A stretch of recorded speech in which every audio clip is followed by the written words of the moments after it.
नमस्कार। मेरे इस नॉलेज वर्ल्ड यूट्यूब चैनल पर एक बार पुनः आप सभी का स्वागत है। पिछले वीडियो में बीए पार्ट 1 समाजशास्त्र विषय के अंतर्गत फर्स्ट सेमेस्टर के फर्स्ट पेपर में हम लोगों ने परिस्थिति के ऊपर चर्चा की थी, लेकिन ये पूरा चैप्टर परिस्थिति और भूमिका पर आधारित है। तो आज की हमारी चर्चा जो पिछले वीडियो में परिस्थिति पर समाप्त हुई थी, उसी को आगे बढ़ाते हुए भूमिका की क्या भूमिका है समाजशास्त्र में, इस पर हम लोग अपनी चर्चा आज करेंगे। तो चलिए प्रारंभ करते हैं।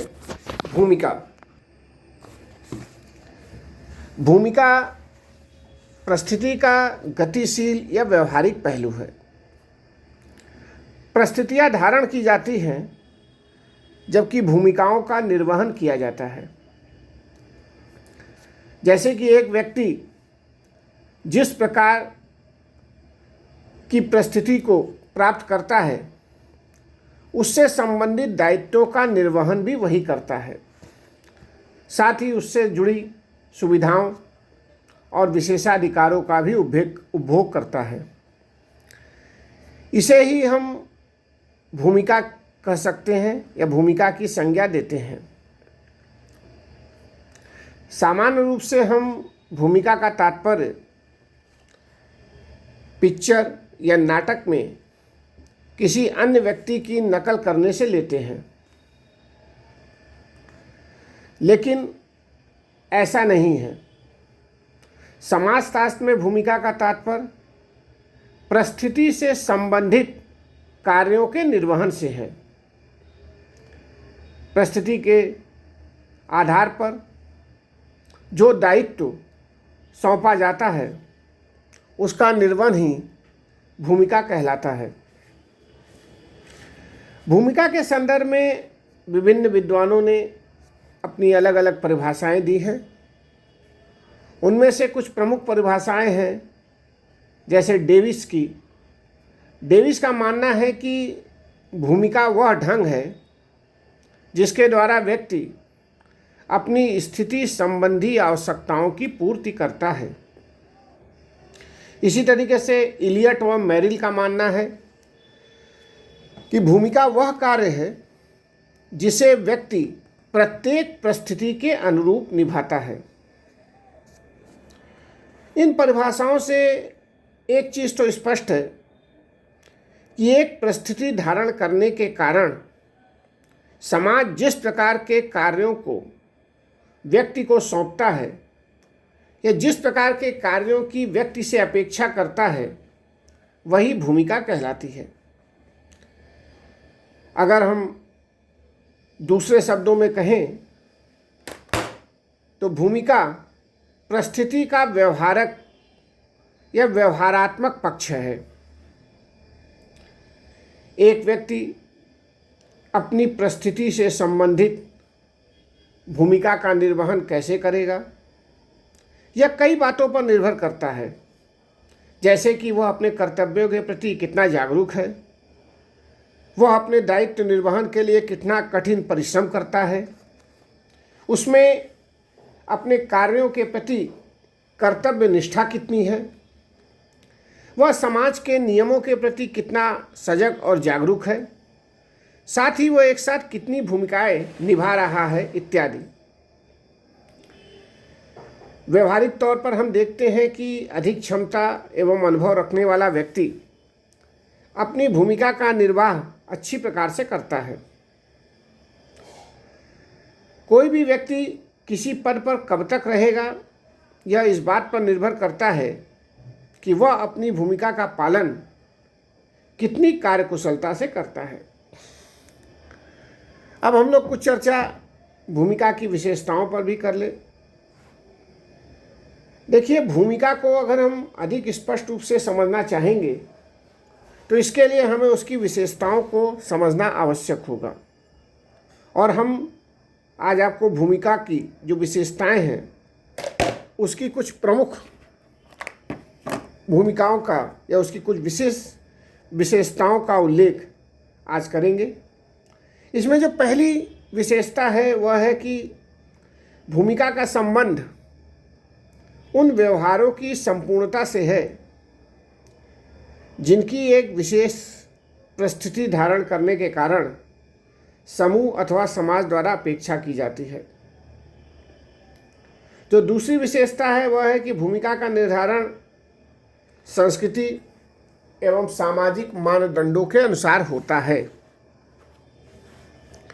भूमिका की एक अन्य विशेषता यह है कि समाज में कोई भी भूमिका अकेली या एक पक्षीय नहीं होती, बल्कि यह सदैव दूसरी परिस्थितियों या भूमिकाओं के संदर्भ में निभाई जाती है। क्योंकि हम ये जानते हैं कि परिस्थितियाँ दो प्रकार की होती हैं, एक प्रदत्त और दूसरी अर्जित। उसी तरह भूमिकाएं भी दो प्रकार की होती हैं, एक प्रदत्त भूमिका और एक अर्जित भूमिका। भूमिका की एक अन्य विशेषता है कि भूमिका गतिशील होती है, परिवर्तनशील होती है। एक ही भूमिका विभिन्न लोगों के द्वारा भिन्न भिन्न प्रकार से निभाई जाती है, जो भिन्न भिन्न समयों एवं संस्कृतियों में अलग अलग प्रकार से होती है।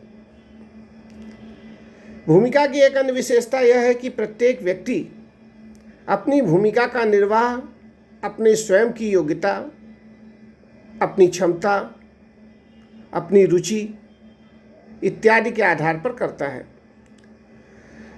भूमिका की एक अन्य विशेषता हम यह भी देखते हैं कि व्यक्ति समाज में अनेक भूमिकाएं निभाता है, परंतु जिस भूमिका के कारण वह समाज में जाना जाता है या समाज में उसकी पहचान होती है, वही उसकी मुख्य भूमिका कहलाती है। अन्य छोटी मोटी भूमिकाओं को हम सामान्य भूमिकाएं कह सकते हैं। भूमिका की एक अन्य विशेषता यह है कि अलग अलग भूमिकाओं का निर्वाह करने के लिए व्यक्ति को भिन्न भिन्न प्रकार का व्यवहार करना पड़ता है। सभी भूमिकाओं का निर्वहन एक ही प्रकार के व्यवहार के द्वारा नहीं किया जाता।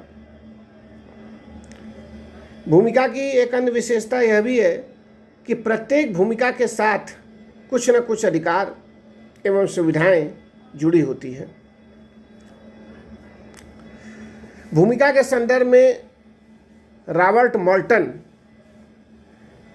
ने 3 अवधारणाएं प्रस्तुत की है। इसको भी हम लोग थोड़ा संक्षेप में देख लेते हैं। इसमें जो पहली अवधारणा है उसे हम कहते हैं रोल सेट, अर्थात भूमिका प्रतिमान। हम देखते हैं कि समाज में कोई भी भूमिका एक पक्षीय नहीं होती, बल्कि वह दूसरों के संदर्भ में होती है। एक व्यक्ति अपनी परिस्थिति से संबंधित विभिन्न परिस्थितियों को धारण करने वाले व्यक्तियों के साथ अलग अलग प्रकार की जो भूमिका निभाता है, उसकी संपूर्णता को ही भूमिका प्रतिमान कहते हैं। जैसे हम इसको उदाहरण के तौर पर ऐसे समझ सकते हैं कि कोई डॉक्टर है, तो वो डॉक्टर होने के नाते अन्य डॉक्टरों से, नर्सों से, मरीजों से या चिकित्सा अधिकारी से भिन्न भिन्न प्रकार की भूमिका निभाता है, और इसे ही हम भूमिका प्रतिमान कहते हैं कि डॉक्टर तो एक ही है, लेकिन उसकी भूमिका अलग अलग व्यक्तियों के साथ अलग अलग है। अगर हम इसको और किसी उदाहरण से देखें तो मान लीजिए, अगर हम राजनीति विज्ञान के संदर्भ में देखें तो एक मंत्री है, और मंत्री होने के नाते वह मुख्यमंत्री के साथ अलग व्यवहार करेगा, अन्य मंत्रियों, जनता एवं प्रशासनिक अधिकारियों के साथ अलग अलग प्रकार से व्यवहार करेगा। तो इस तरह हम देखते हैं कि सभी के साथ उसकी भूमिका भी अलग अलग होती है। तो इसे ही रॉबर्ट मॉल्टन ने भूमिका प्रतिमान या रोल सेट कहा है। अब जो दूसरी विशेषता है या दूसरी अवधारणा है, उसे हम कहते हैं स्टेटस सेट, जिसको हिंदी में कहा जाता है परिस्थिति प्रतिमान। इसको हम ऐसे समझ सकते हैं कि एक व्यक्ति अपने जीवन काल में अनेक परिस्थितियां धारण करता है और यह भी हम जानते हैं कि उसके अनुसार अलग अलग भूमिकाएं भी निभाता है। विभिन्न परिस्थितियों की संपूर्णता को ही परिस्थिति प्रतिमान कहते हैं। जैसे आपको उदाहरण के तौर पर मैं बताऊं कि एक व्यक्ति है जो पिता भी है, पति भी है, भाई भी है, शिक्षक भी है, ग्राहक भी है, जमीन का मालिक भी है इत्यादि। और ये सारी परिस्थितियाँ वो एक साथ धारण करता है और ये सभी परिस्थितियाँ मिलकर उस व्यक्ति का परिस्थिति प्रतिमान बनाती है, या इसे ही हम परिस्थिति प्रतिमान कहते हैं। जो तीसरी अवधारणा रॉबर्ट मर्टन ने प्रस्तुत की है वह है परिस्थिति श्रृंखला, अर्थात स्टेटस सीक्वेंस। इसको हम ऐसे समझ सकते हैं कि जैसे व्यक्ति एक ही समय में कई परिस्थितियां धारण नहीं बल्कि विभिन्न समयों में भी अलग अलग परिस्थितियां धारण करता है। परिस्थितियों के उस उत्तरोत्तर क्रम में एक श्रृंखला बन जाती है, उसे ही हम परिस्थिति श्रृंखला कहते हैं। जैसे मान लीजिए कोई व्यक्ति है, वो आज एक छात्र है, कल वह किसी पंचायत का सरपंच बन सकता है, विधायक बन सकता है, संसद सदस्य बन सकता है, राष्ट्रपति बन सकता है इत्यादि। तो ये है कि व्यक्ति एक ही है लेकिन भिन्न भिन्न समयों में उसकी परिस्थितियाँ अलग अलग होती हैं और ये जो क्रम है यही परिस्थिति श्रृंखला कहलाता है। अब इसको अगर हम और सामान्य रूप में समझें तो जैसे कोई व्यक्ति विवाह के पहले कुंवारा होता है और जब विवाह हो जाता है तो फिर वो पति हो जाता है, उसके बाद पिता बनता है, फिर दादा बनता है, परदादा बनता है इत्यादि। तो इसी को हम परिस्थिति श्रृंखला भी कहते हैं। अब हम लोग कुछ चर्चा परिस्थिति व भूमिका के संबंध को लेकर भी कर सकते हैं कि आखिर इन दोनों के बीच क्या संबंध है। जैसे relation between status and role. परिस्थिति एवं भूमिका में सदैव अंतर किया जाता है। परिस्थिति एक समाजशास्त्रीय अवधारणा है जबकि भूमिका सामाजिक मनोविज्ञान का विषय है। विभिन्न प्रकार की भूमिकाओं का निर्वाह विभिन्न व्यक्तियों द्वारा अलग अलग प्रकार से किया जाता है और इसका जो कारण है वह है व्यक्तियों के व्यक्तित्व, क्षमता एवं व्यवहार में भिन्नता। यही कारण है कि अगर हम इसको शिक्षा के संदर्भ में देखें तो शिक्षक तो सभी होते हैं लेकिन उनकी क्षमता एवं व्यवहार में अंतर होता है और इस पद की भूमिका सभी लोग एक समान रूप से नहीं निभा पाते। प्रत्येक शिक्षक की भूमिका दूसरे शिक्षक से भिन्न होती है और इसका कारण है कि उनकी क्षमता एवं व्यवहार में अंतर होना। एक और जो संबंध है वह है कि परिस्थिति एवं भूमिका के संबंध स्थिर न होकर बदलते रहते हैं। जैसे नए विचारों का आना, नई मान्यताओं का आना, इसके आधार पर भूमिकाओं और परिस्थिति के संबंध भी बदलते हैं। जैसे हम देखें कि आज से 40-50 साल पहले मजदूर एवं मालिक के जो संबंध थे वैसे आज के औद्योगिक युग में नहीं है। यहाँ तक कि आज से 50 साल पहले, 60 साल पहले परिवार में माता पिता और संतानों के जो संबंध होते रहे वैसे संबंध हम आज के आधुनिक युग में नहीं देखते हैं। इसी तरीके से जैसे वैदिक काल में हम गुरु शिष्य परंपरा को देखते हैं वैसा आज हमें दिखाई नहीं देता। तो इसी को कहा जाता है कि परिस्थितियों की प्रतिष्ठा और भूमिकाओं में अंतर आया है। फिर भी यह माना जाता है कि परिस्थिति एवं भूमिका का इतना घनिष्ठ संबंध है कि दोनों को एक सिक्के के दो पहलू कहा जाता है। यह भी सच है कि बिना परिस्थिति के कोई भूमिका नहीं होती और बिना भूमिका के कोई परिस्थिति नहीं होती। जैसे कि यदि किसी संस्था में प्राचार्य की परिस्थिति न हो तो कोई भी व्यक्ति बिना प्राचार्य की भूमिका निभाए प्राचार्य कैसे हो सकता है। यहाँ हमें यह बात भी ध्यान में रखना है कि बिना एक परिस्थिति को धारण किए भी एक व्यक्ति उस पद से संबंधित भूमिकाएं निभा सकता है। जैसे इसको हम लोग उदाहरण के तौर पर देखें कि मान लीजिए किसी कॉलेज में कोई प्राचार्य है, वह कुछ दिनों के लिए छुट्टी लेकर चला गया, तो उसकी जगह जो वरिष्ठ प्राध्यापक होता है वो उसकी अनुपस्थिति तक प्राचार्य का कार्यभार देखता है। इसी तरीके से वीरस्ट्रीट भी कहते हैं कि परिस्थिति संस्थागत भूमिका है, फिर भी परिस्थिति और भूमिका एक दूसरे के पूरक और एक दूसरे से संबंधित है। अब हम लोग कुछ चर्चा परिस्थिति और भूमिका के समाज शास्त्रीय महत्व पर भी कर लेते हैं। हम देखते हैं कि परिस्थिति और भूमिका का समाज शास्त्रीय दृष्टिकोण से बहुत अधिक महत्व है और यह महत्व वैयक्तिक भी है और सामाजिक है। दोनों ही दृष्टियों में इसका महत्व है। परिस्थिति एवं भूमिका मिलकर ही समाज व्यवस्था का निर्माण करते हैं और सामाजिक संगठन को चलाने के लिए इनमें पारस्परिक संतुलन एवं तालमेल होना आवश्यक है। परिस्थिति व भूमिकाएं समाज में सम विभाजन कर सामाजिक कार्यों को आसान बना देते हैं। ये समाज में सामाजिक नियंत्रण बनाए रखने में भी योगदान देते हैं।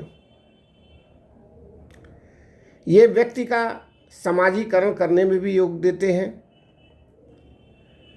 परिस्थिति एवं भूमिका व्यक्ति की क्रियाओं का मार्गदर्शन भी करते हैं और एक तरह से बताते हैं कि किस परिस्थिति में उसे किस प्रकार की भूमिका निभानी है।